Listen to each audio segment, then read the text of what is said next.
The following program discusses sensitive issues related to addictive behavior. Parents are cautioned that some material may be too candid for younger children. Welcome to Celebrating Life and Recovery. I'm Cheri, your host. You know, there are some kids that from the very beginning, they don't even have a chance. They are full of violence. Their families are full of drama. They end up on the streets in gangs, all of that kind of stuff. And when you go out to even say that I don't care, it's either my life or your life and it's all good with me, how do you rescue someone like that? God is good at it. Come join us.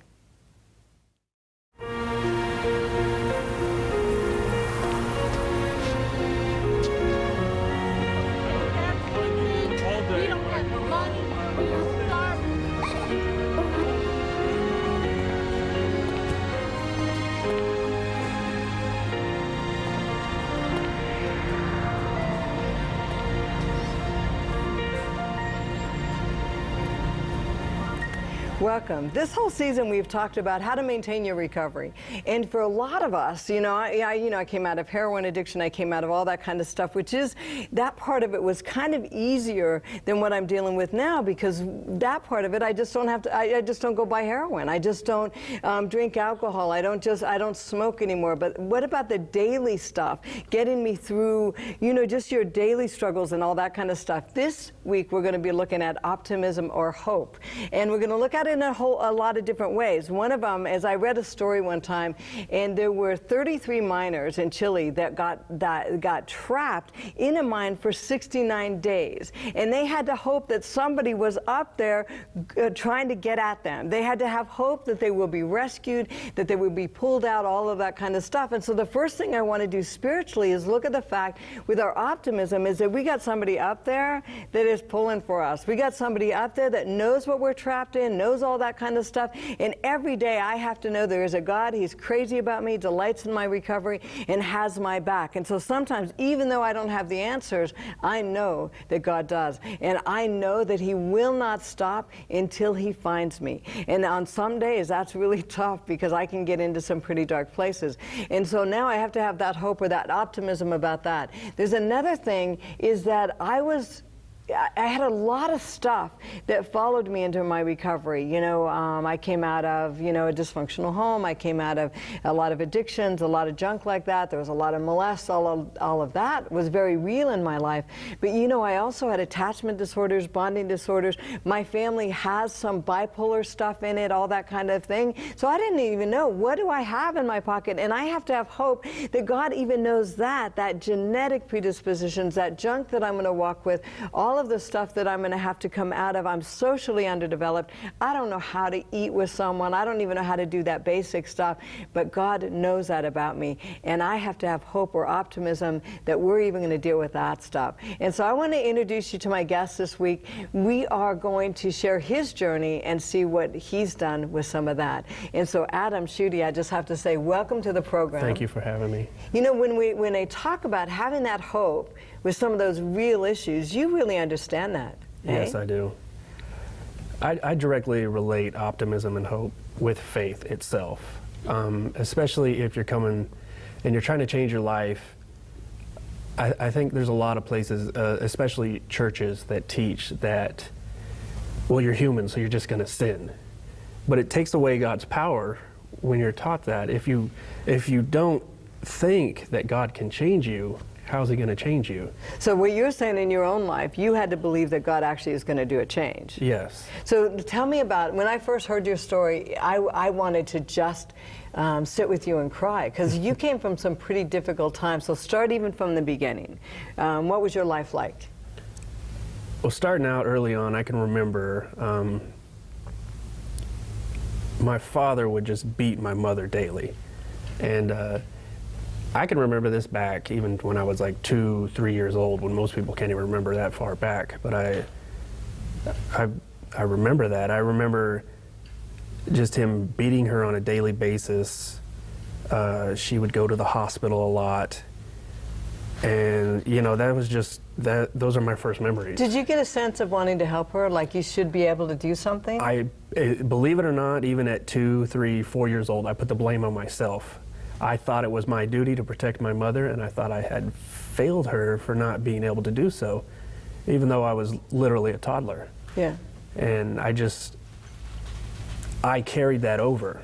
Even to this day, I feel, that, and it's completely unreasonable. It's you know, I was a little kid. But it was so real. That pressure was so real. And I still feel that creeping every once in a while up, that I put pressure on myself, that it's just something completely unrealistic, that it would be my duty to do that. But yeah, that was it. I would see my mother being beat, and I would blame myself, and I would take the guilt and the blame like it was my fault directly.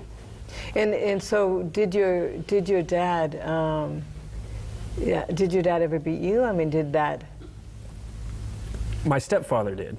So your dad left eventually. Yeah. How old were you when he left? I was 4 years old, and my mother had to just completely go off the grid. She had to Safe houses, all that stuff. She had to just leave and not let him know where we were. It was that dangerous of a move. Yeah. And I'm sure she probably wanted to do that a lot earlier, but I have to just say, for a lot of people that don't understand that kind of environment, because for one, I understand that environment, and I've had people that tell me that, is that as a little kid, you're so hyper aware of all of that, and knowing that you're so little, you can't make a difference, but wanting to. And your mom's literally moving you out, getting you in safe houses, trying to protect you from a father that could maybe even take your guys' life if you were found. Yeah. And I think that was the threat on her, was me and then my sister. I think she tried to leave him one time. He kidnapped us. Yeah. And then, so I think the threat, even after she had gotten to the point where she was ready to leave, he was using us as a bargaining chip to blackmail her, and keep her there. So when she finally made the courageous decision to leave, we had to just leave and just not come back and not let him know where we are. Crazy. Yeah. That is crazy. But then she ends up finding somebody that's just as abusive. Sadly, because she had her issues too, and so she got into another relationship, and same story, except me and my sister were included in the beatings and the abuse, and I still, being mad at myself because I didn't take care of the first situation when my real father was beating everyone, I then took on the role where I thought I was the only one being beat, even though everybody else was. But as far as I was aware, it was just me. But that was my job. I'll take it on for you guys. My job was to take it for everybody else. That was my job. Yeah. I didn't do it before, so I did it now, and I was glad to do it. There's a point in your life that you had to take on that incredible anger or rage. When did that start? Because I see this kid at first feeling guilty, but at one point you must say, you know what, I'm just angry. This is not fair. Yeah, it wasn't fair. Why did I have to do this? Right. Everybody else just gets to play. Why do I have to take care of my mother? Why do I have to do this? And then, so just bitterness was coming up. The major point was when I actually found out that the rest of the family was being beat also. And so I remember my grandma came over for dinner one time, gave my sister a hug, and she cringed. And she's like, well, what's wrong? And she lifted up her shirt, and she had bruises down her entire body. And then the quote from my stepfather was, I did a good job, didn't I? And so the next day, I went to school and pleaded with the counselor. I was in 5th grade at the time. I pleaded with the counselor. I was like, because in my mind, I was still supposed to be protecting them, and I was still failing. So this was my last-ditch effort. I'm going to pull someone else in. I'm going to pull somebody else in. We need some help. Yeah, because I thought I was doing my job. I thought I was being the one that was taking all the beatings, but it's not working. So I went to school. And I don't know what the issues were with this person at the time, but I told him the story, and very vividly I still remember, this is his quote to me and his reaction. Well, there's nothing I can do about it, so the best thing for you to do is just pretend it never happened. Wow. And that was the end of it. And how much did it take for you to step up and say something, to break all of that kind of stuff, realizing that this is, I have no other choice than for someone to say, just pretend it didn't happen. Mm-hmm. It's like, are you kidding me? Yeah, and that was the moment that something just broke inside of me. Yeah. I remember thinking, I hate that guy. Mm-hmm. And then I hate my mother, and I hate my dad, and I hate my mom for making me take care of my sister, and I hate my mom and I hate my dad for doing what they did to me. I hate my sister because it's not my job to take care of her. Right. Why do I have to take care of her? I just resent and I'm angry at everybody. And I hated myself the most of all because I just couldn't protect him. What was wrong with me? I was just disgusting. And just this insanely bitter hate just started to just blacken my soul from that moment on. Wow. Up until, you know, just growing Even up as into you're an talking, adult. Yeah. you can really, I can sense what that did for that child in that moment, just saying, I'm done. It's horrible. I'm done. Yeah. I mean, I was in 5th grade and I just completely just started to detach from reality because I just couldn't take it anymore. Yeah. What did that look like when you say detached from reality? I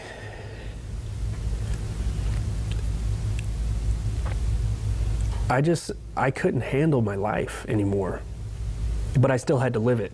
Mm-hmm. And so I just started in my mind creating a person, creating places that could take over and live my life for me because I couldn't do it anymore. It was too much stress. It was too much pain and too much hate all the time. For some people, they're going to have no idea the level Yeah. of intensity of stress that has to be in your life for you to say, I fragmented at that point. Literally fragmented, detached from myself, became something else, or jumped into a fantasy world. That's huge. But you actually say, I almost felt the moment that happened. I did, because it was like night and day, my personality, before I went and tried to get help, and afterwards, it was just, I was done. That was all I could take. And, you know, going into being a teenager, like everybody else, I did, you know, drugs and partying like that. But because I'm not just trying to feel good, I'm trying to forget. Right. And so I'm not doing this just for entertainment. I wasn't doing it for entertainment. And I was doing as much drugs. I was doing any drugs. I was drinking as I could because I could not be alone with my mind. I couldn't think. I couldn't be there. It was too much. And so I would literally get to inches before overdose every single day just to try to numb my mind enough to where I didn't have to think. Wow. Because I hated myself that much. And I know that this is probably inappropriate for me to do right now because you're, you know, trying to tell the story. But I just want to say I am so sorry. Yeah. Because even listening to you, I see this little kid that wants somebody to say, "Will somebody just do the right thing? Will somebody just come in and step in and do the right thing?" But now you're at the point where you've given up. You're so high that even if they did at this point, it wouldn't even matter. And you got really maliciously angry too. Yeah, During that time. I got real violent, really, really violent. Because all I felt from the moment I woke up until the moment I went to sleep was hate. I used to like sleeping because it was the only time I could get rest for myself, other than that and being high. Yeah.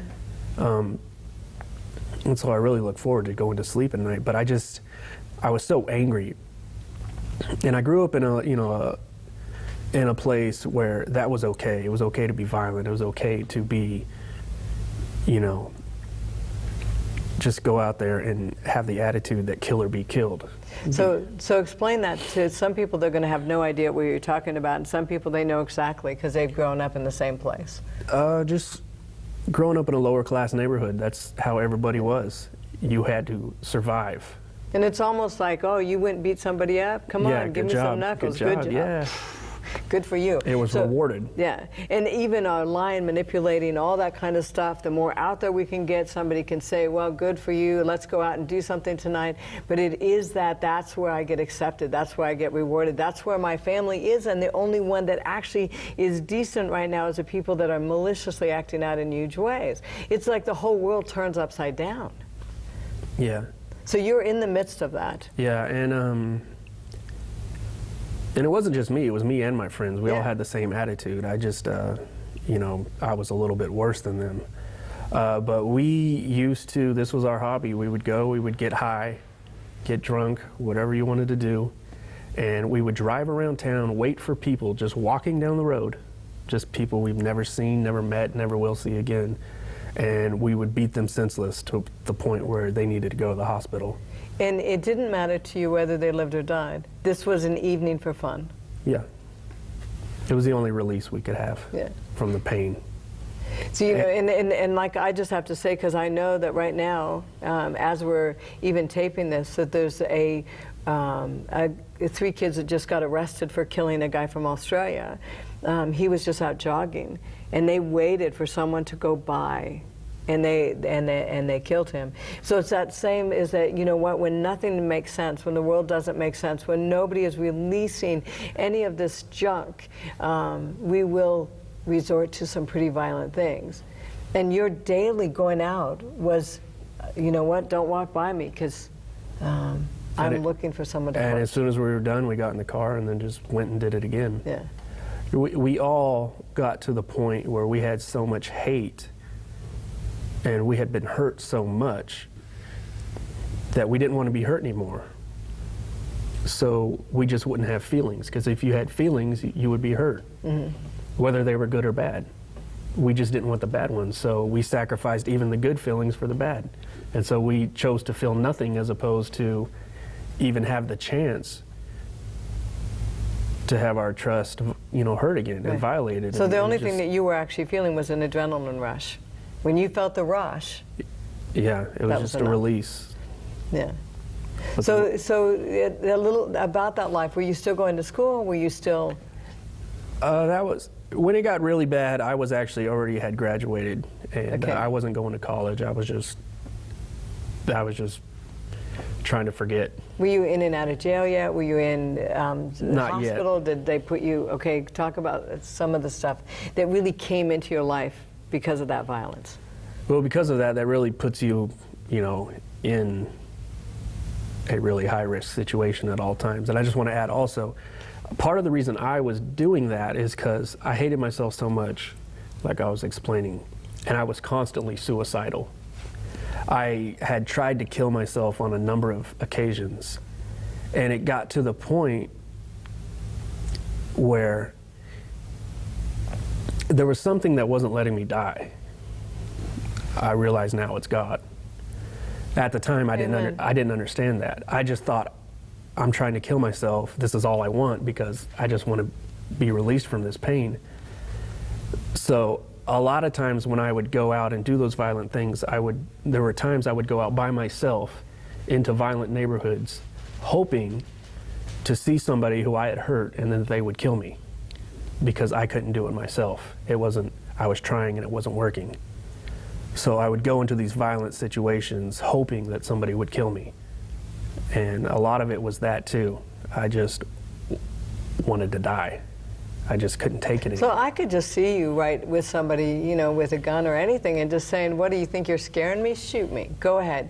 And I could see that, and that happens. That happens. Stuff like that, yeah. And so you've done stuff like that. So now, yeah, you're in those situations. You're literally trying to get yourself killed, and no jail, no mental health, no hospitalizations, none of that. No. Because how did you stay off the grid in that way? Well, it was a matter of time, and I didn't. It was just, this was just before. Eventually, it just, you know, it all closed in on me. It got really bad because there was a time, right around that time, I remember one time I took my sister somewhere in my car, but we had to pick something up at her house first. And so I went in, and I went outside, but I'd left the lights on. And so when I came back out, the car wouldn't start. You know, no big deal, the car wouldn't start, you know.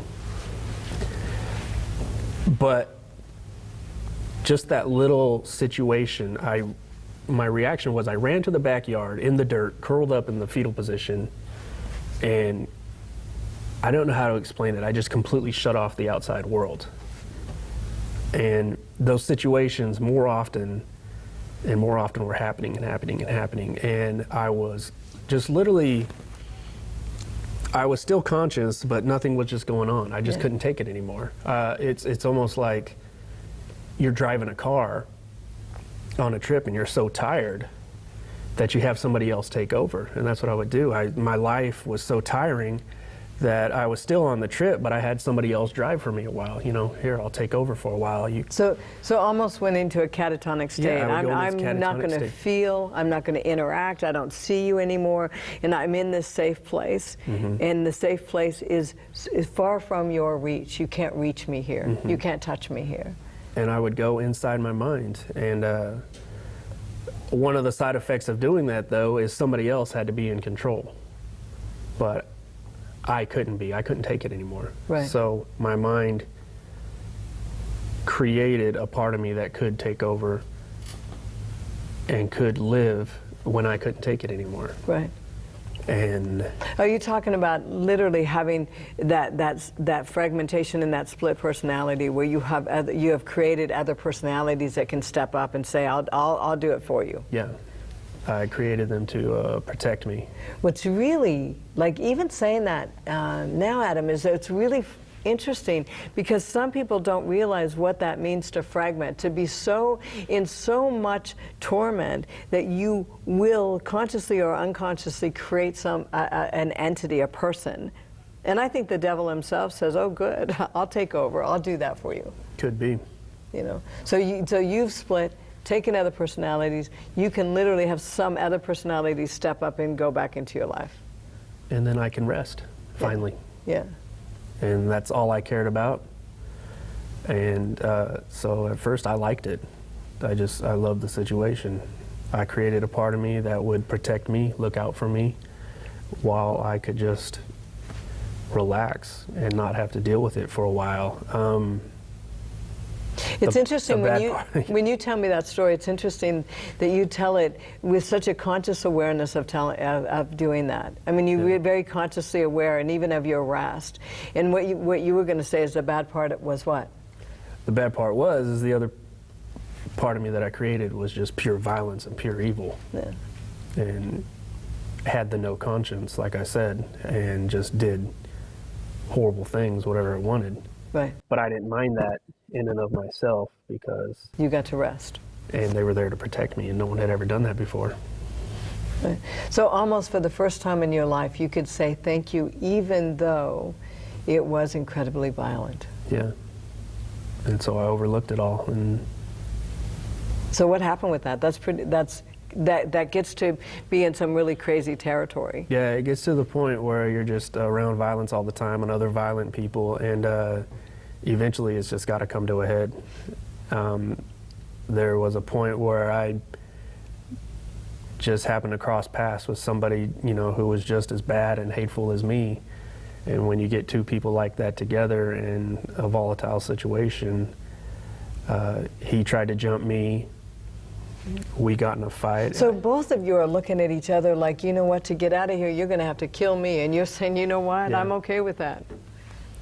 And even though I never met him before, I could just see that, because I knew. You saw that craziness in him too. Because I had it. Yeah. And so. So what happened? We got into a fight. I ended up winning the fight, but that wasn't the end of it. And it just would escalate and escalate and escalate further and further. And so we had, you know, we just had this horrible violent confrontation. There was a point where I'm in my car and he's trying to pull me out, and I hit the gas and he gets ran over, and he dies. Wow. And even at that moment, because of your pain and where you've been, that was not a big deal, was it? Not at the time. It is now. Okay. Now that I've changed, it's just, you know, horrible. I'm going to go ahead and take a break, because I want to come back and talk to you not only about what happened next and what happened with this death, but how did God ever reach you? Because right now you are hiding behind all of this anger and all of this evil. We're going to be right back. Stay with us. My heart breaks for Adam. It breaks for all of the folks that have had to hide and take care of everybody around them until they just snap. But stay with us and hear the end of the story, because it's pretty amazing what God's able to do. The following program discusses sensitive issues related to addictive behavior. Parents are cautioned that some material may be too candid for younger children.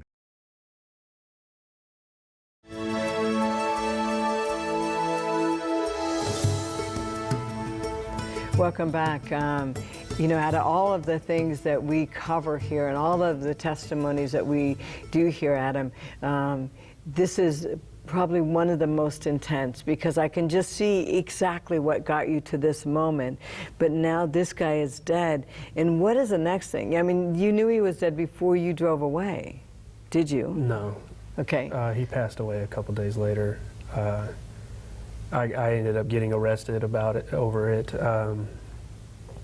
and just started this whole court process of, you know, trying to figure out, you know, what's going to happen to me after that. So you're getting arrested for murder? Yeah. Okay. He passed away. They charged me with first-degree murder. There's cameras, and my story was in the newspaper every day, locally. Can I ask you, when you talked about, remember that when you said that part of you that split off and went into a quiet place, were you just freaking out? You know, could you still hide in that quiet place? I'm not sure. That time was a big blur. Okay. It was a lot happening. I don't know if it was just me being constantly inside of myself and just not even being there. Mm-hmm. But it was just a lot of stuff happening all at once. You know, I was charged, I was arrested, all the people that I hurt, you know, at that time I still didn't care about that aspect of it, mm-hmm. but there was a lot of people that were just, you know, destroyed on both ends of that.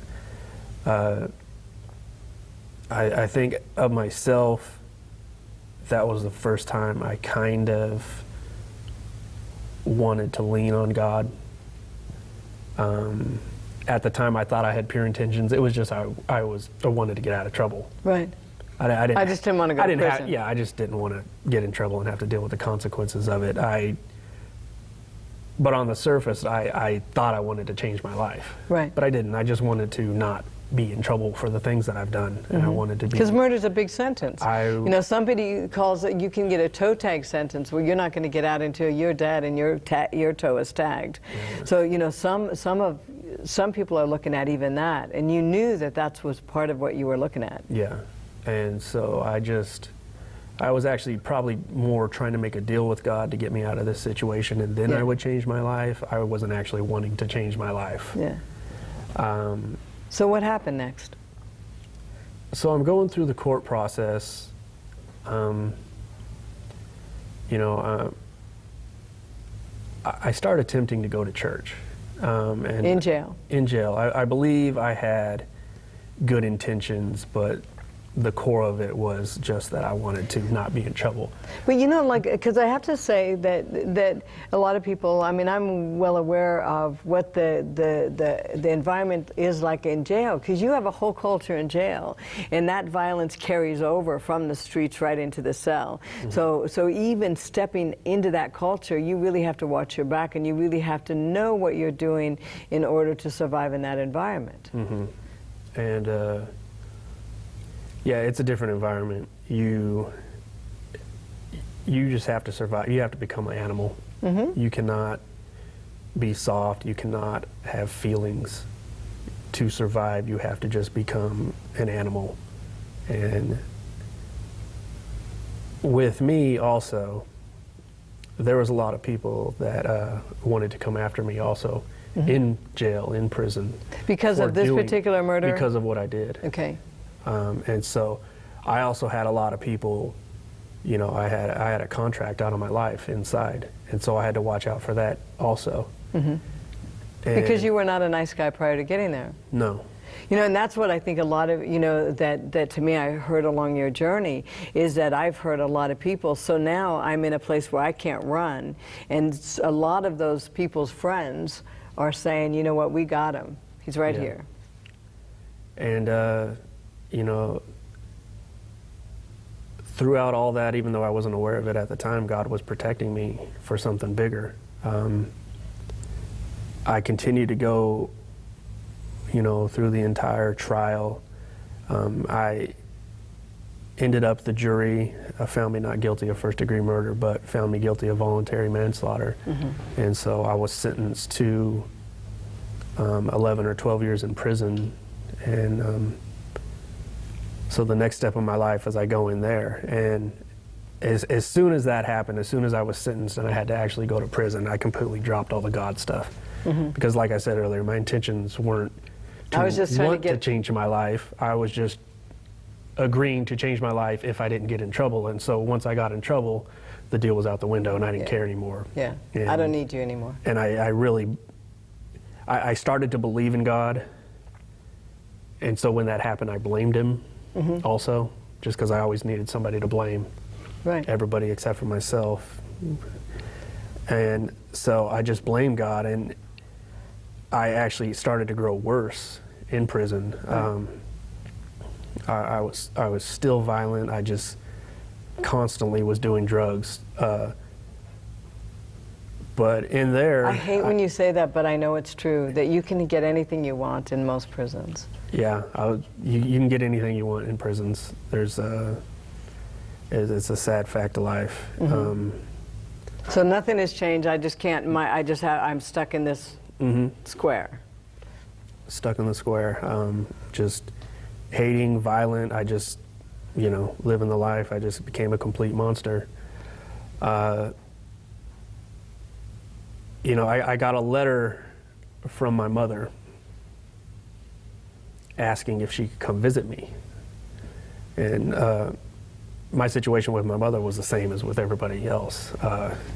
There was a point where she couldn't stand me because she was just afraid of me, and I could care less about her. But I agreed to let her come visit, and it was really awkward. I guess I can sum it up by saying when she left, I got up, and instead of hugging my mother goodbye, even though I was going to be in prison for 10 years, I shook her hand. Wow. That's how disconnected you guys were. That's how disconnected we were. I shook her hand. But I started allowing her to come. There was this weird small seed planted in me. I just want to cry for you and for her. Yeah. She went through so much. For both of you. I cry about still to this day. I mean, I've given the guilt and everything over to God, but I just feel so bad about everything that I put her through. So she continued to come visit. Yeah. You allowed it. I allowed it. Eventually, we started getting more cordial, and and I started having. There was a lot of people that are in prison that are lifers that can't get out, but they want to change. They've changed their lives. They just can't get out, and so they saw something in me, and they were trying to give me, good advice, influence, even though I was a young, just knucklehead kid who didn't care. But I would listen, and they told me, they said that the first thing that broke the ice that I realized that there was something really wrong with my thinking is they go, "Why did you shake your mom's hand when she left?" And they're like, "That's really weird. You didn't give her a hug. You shook her hand like it was a business deal or something." And I'm like, I don't know. Is that normal?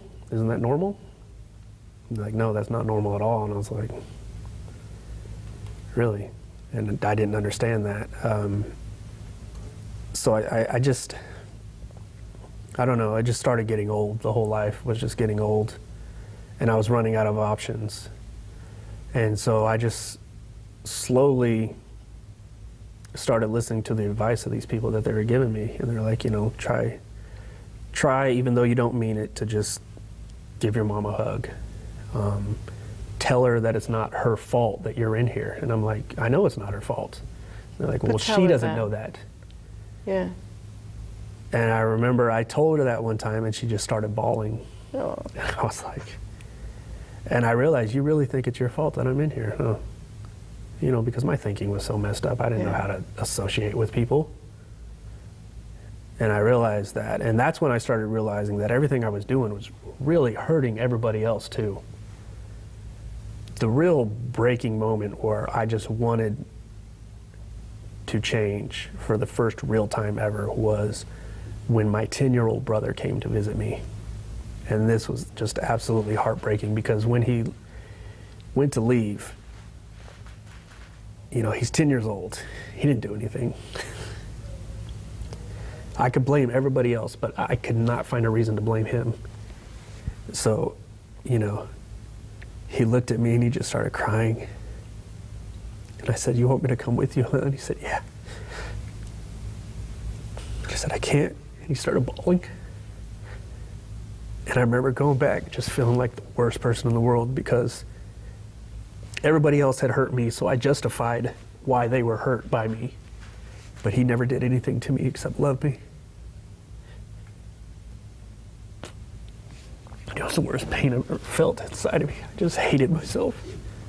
But I just couldn't believe I did that to him. And so I just, you know, I wanted to change. For the first time ever. For the first time ever. I wasn't 100% into changing, but I wanted to for the first time. I wanted to because I just felt horrible. What an incredible, you know, I feel like at that point all of heaven knows that, man, we can now go in and start to bring some health and love and mending to this kid. And for the first time ever, you're open to it. And so slowly, they have like programs inside where I would allow myself to go to like different group therapy sessions, and I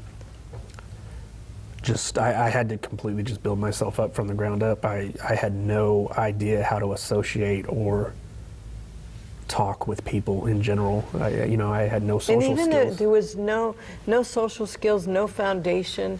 When you talk about, like, even when you told us a little bit even about your story, there is no, I don't think you had anything to reach in and find.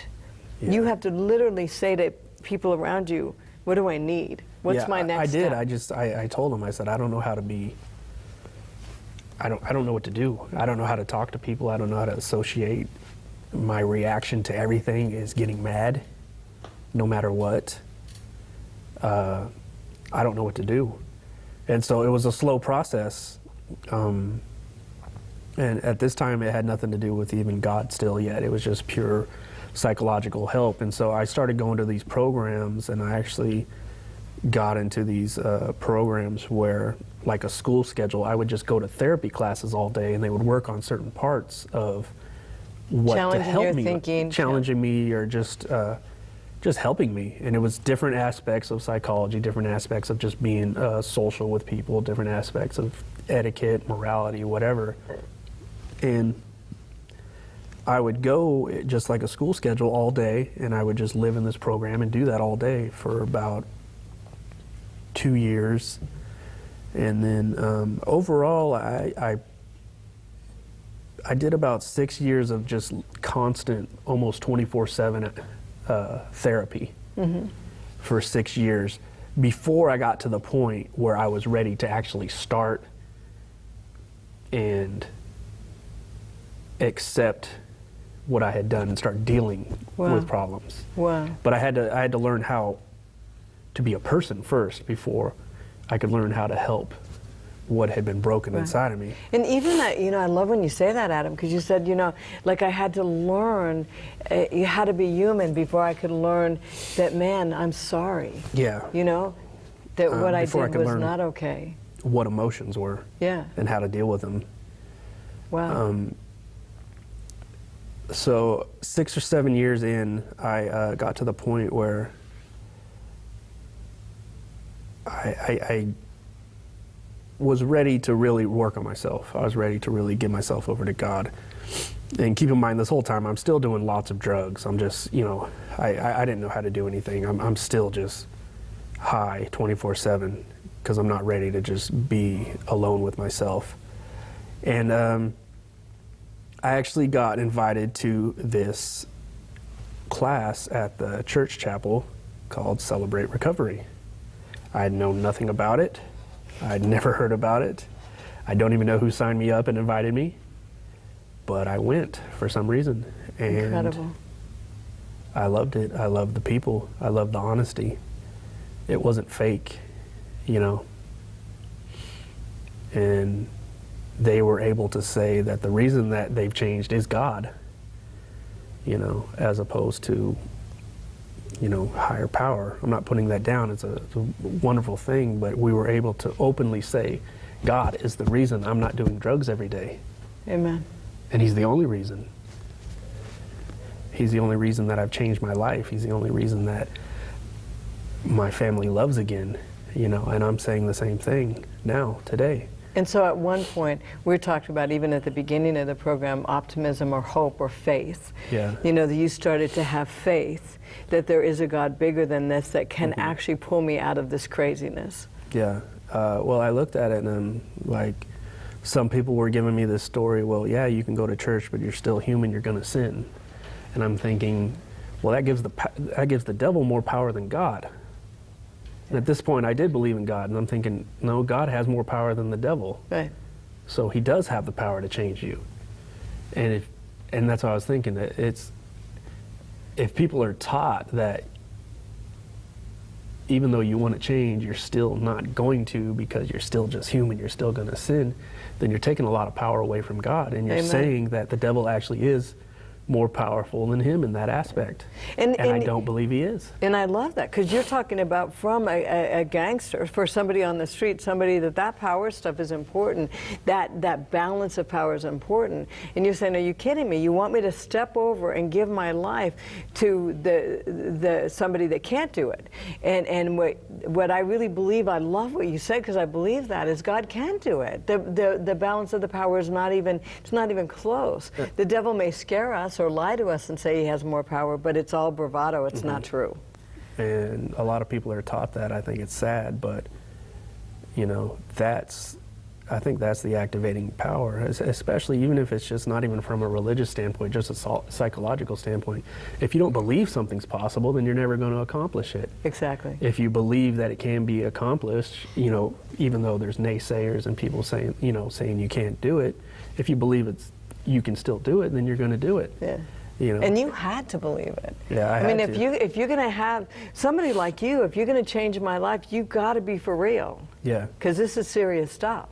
Yeah, I had some pretty major problems to fix, so I wasn't going to be anything less than a supernatural force. Yeah. You know, God himself coming down and doing a miracle to change me. That's incredible.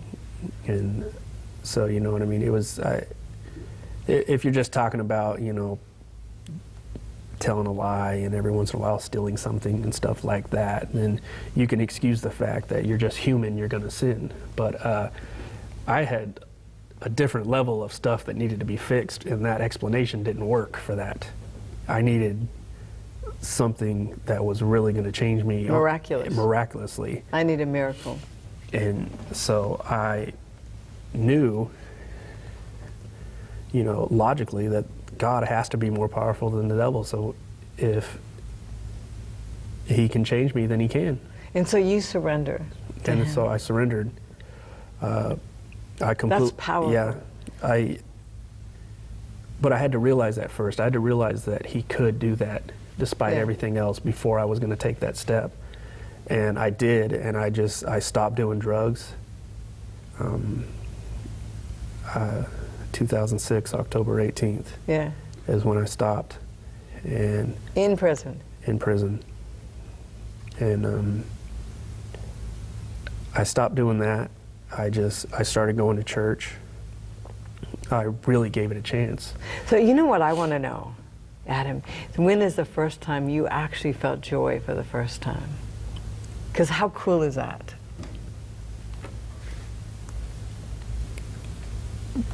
Probably about, after I really decided to change my life, about 6 or 8 months later,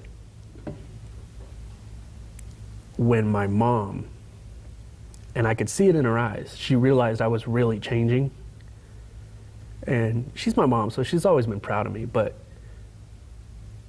I could just see that she knew that I was actually changing. Yeah. And the joy that brought her to know that made me, for the first time ever, just really just be really happy about what was going on, and just be able to just say, I like my life right now. And you go back to the time, and I don't know if we actually go back to the time, but to the time as a little boy, that's all you ever wanted, to have this family that was right, that felt love and joy and happiness. And for even years later, after all of that drama, all of that stuff, in prison, for that moment, you got it because of God. How cool is that? And it was just the best feeling in the world. Yeah. After that, I started just, reevaluating everything. Why can't I go to college? So I enrolled in college. I'm still trying to go. I've gotten an associate's degree in psychology. Just why can't I just completely change my life? Right. Every aspect of it and just start over, and that's what I did. So even when you said you fragmented and you created these personalities, how did God kind of bring that back together? See, that's a weird one. That one's just a miracle, because I don't know the exact moment that He healed me of that. But I remember waking up one day and thinking back in the past 6 months and thinking, wait, that hasn't been there. I don't know when it actually left, but I remember thinking back and thinking, that's not there anymore. Amen. And Amen. And especially that, there's nothing that can take, there's no amount of psychological help that can take that away. It's a miracle. You can manage it, but there's nothing that's just going to take it away. And I remember just thinking, that's a miracle. That's what that is. I want to say, and then you got out of jail, which is another thing that's a miracle. After how long? After 10 years. So 10 years, you get out of jail, readjusting to, before we go in there, I know that a few people in the cafe have questions they want to ask. Okay. I think we need another hour with just you and I, but we're going to open it up to the cafe. I know Pastor Jim, you're here visiting us. Do you have a question for him? Comment? Adam, I have a question. Just a minute ago, Cheri was asking you about the first time that you recall feeling joy. And it made me think about something I've read in some of the literature. There's a sociologist that's studied a lot about human connection, Brene Brown, and she says that joy is probably the most vulnerable of all human emotions, and that oftentimes people that experience joy sometimes will trigger back into old behaviors or patterns of living. How have you been able to experience joy and continue to walk in joy? I think to continue in it is I've also, I started teaching Bible study classes. I started telling my story. And when I can see that people relate, and when I see that I'm helping lead people to the Lord, helping them understand the Bible better, or just having them relate to a story that they think nobody else ever would, because they have the same story as me, and you just think nobody lives that type of life. I feel content. And my whole life I never really felt joy. I never really felt content. And even though, yeah, it's vulnerable, I love it. I've never felt that before, and it's a good feeling, and I've never felt good feelings before, and so I wouldn't trade that for anything else. And so if I ever feel like reverting back to my old life, it was so bad, it's almost like a no-brainer. I just say, it's so bad, I'm not going to go back to that pain. I'm just going to stay here and be content, follow God, and have Him just continue to bless my life and have me be happy, because this is all I've ever wanted. I have to say that, Adam, in most 12-step programs, they will say step 12 is that you go out and tell someone and you share your story, and you be able to do that, and part of that will keep you in recovery. So, and like you said, is every time all of the stuff that even the enemy, the devil meant to destroy you with, God is using it to build up someone with. And there is something that's really incredible about that all things work together for good to those that love God. How can your story work together for good, yet you see it in front of you all the time now? It's like you said, it's what the devil used to hold me down what he used to hold, for me to think about and just be shameful and just disgusted at myself. What used to be my worst enemy, inside myself is my old past and all that, I now use as a weapon against him. Amen. So the exact same thing he was using as a weapon against me, I take it and I say, oh yeah, well now I'm going to share my story and I'm going to use the exact same thing against you. And I'm going to watch God bless it. Mm-hmm. That's so cool. We have Bonnie, you had a question. My question is kind of similar to his, is just how now when you come across situations that make you angry, how do you deal with anger now? And I want to say it's not easy. It's a lot of hard work, You got to get up every day. You got to pray. You got to read the Bible. You got to stay connected. You got to stay connected to the Spirit. You got to have the spiritual protection as opposed to, you can want to do it, be changed and not go back, but you're still, every once in a while, you're going to have the temptation to do it. So you need something else with you that's going to overpower your own shortcomings, and that's what God does for me. And so you have to just get up and make sure you pray, listen to Him, read the Bible every day, and just go out there and know that you're not out there alone. And don't be scared to ask Him for help when you need it. That's incredible, because there's for years and years and years in your life, you never asked anybody for help. Yeah, You're going to do it on your own. And so the fact that God says, I'd like you to submit to me, I'd like you to surrender to me, and let me help you, that's a huge step, just that, in your recovery. Yeah. I'm so proud of you. I just have to say that. Okay, one more question. Brad, you had a question. I do, and I just want to first say thank you for sharing your story, because I believe lots of men, probably women too, but I'll speak for the men, at least the ones that I know, deal with anger, maybe not to the level that you experienced it, but I can speak personally. It's certainly an issue that I've dealt with, as Cheri knows all too well, and she calls me the puffer fish sometimes, but that, for being able to speak of that and put it on the table is tremendous. I want to kind of ask a different kind of question, because I was commenting earlier about, dude, you would never think that this was part of your past by how you look now, and so I just would like to know, how's your mom feeling now? How's your 10-year-old brother? Well, he's not 10 anymore, but what's that like for you to be in this place now? And I'm sure it brings joy to them to see what has happened. It's awesome. Because everybody in my family has changed also. Uh-huh. We all kind of, when I started over, they started over also. Stepfather included, everybody. We're all just, we make sure we tell each other we love each other all the time. We give each other hugs at all times. We try to spend time with each other. It's just one of my favorite things to do is just to sit and talk with my family and just laugh and just spend time with them. I love them to death. I love laughing with my little brother. I love laughing with my dad.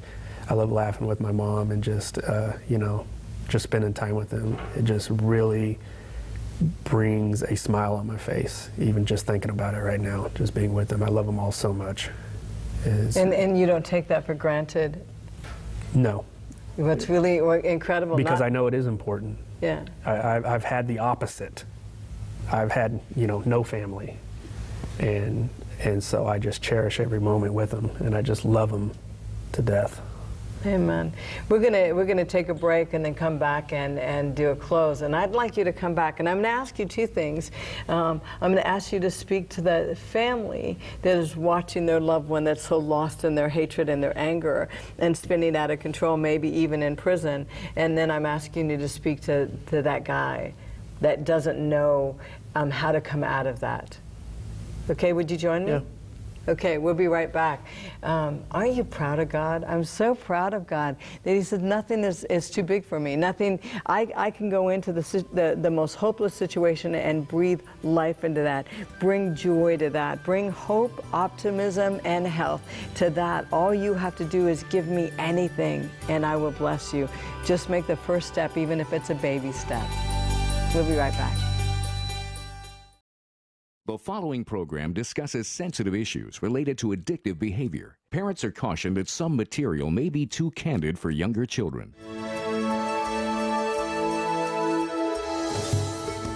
Welcome back. You know, this has been an incredible testimony, and I want to kiss God in the face. And I know that I say that a lot, that I just want to say to God, I'm so proud of you that you could take such a hopeless situation, a child that couldn't even stop. He said that pressure of having, you know, Adam, of jumping in and trying to protect your mom as a toddler from being beat, and then your stepdad, and then all of that drama, stepping into, you know, that violence yourself, that anger yourself, multiple personality, fragmenting, in that situation where somebody actually gets murdered and you go to prison, before you actually can find the face of God, took 7-8 years, you know, that daily kind of figuring out who I am and all that kind of stuff, finding God, and now you're out telling people that there is hope.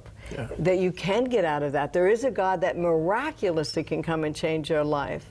That's incredible. And so before we ended up on break, I asked you, can you look right into the camera and talk to the family that is saying, I don't even know if we're ever going to get him back. You know, maybe even they have a loved one in jail, but talk to them about, you know, what could they do in the meantime? For them in prayer, and to not know that it's going in vain. Keep praying. Your prayers for your loved one help. God hears them. You maybe have been praying for years and years and years, but God hears those prayers, and they do have power. Don't give up with that. That's the number one thing you can do, is just continue to pray and know that those prayers make a difference. Don't lose hope. Don't lose hope. Okay, now I'd like you to talk to yourself 10 years ago. How do you possibly get through all of that hate, all of that anger, all of that, you know what, nobody's going to hurt me anymore? What do you say to that guy? Just look around you. Look for the people that have changed. I think that was a big influence on me, is seeing other people who went through the same thing as me, and that they had changed and that it was possible. Without knowing that it's possible, that's why I tell my story today. Without even knowing that it's possible, you're probably not going to try to change your life. But if you know that there's somebody else who went through the misery you went through, and even though you don't see a light, there is one. I just want to say, unbelievable. God said there's no situation hopeless, there's nothing that he can't change, and it is a miracle, but he's in the miracle business, and I love that. Thank you for joining us this week. Always remember that God is crazy about you, me too, and we'll see you next time.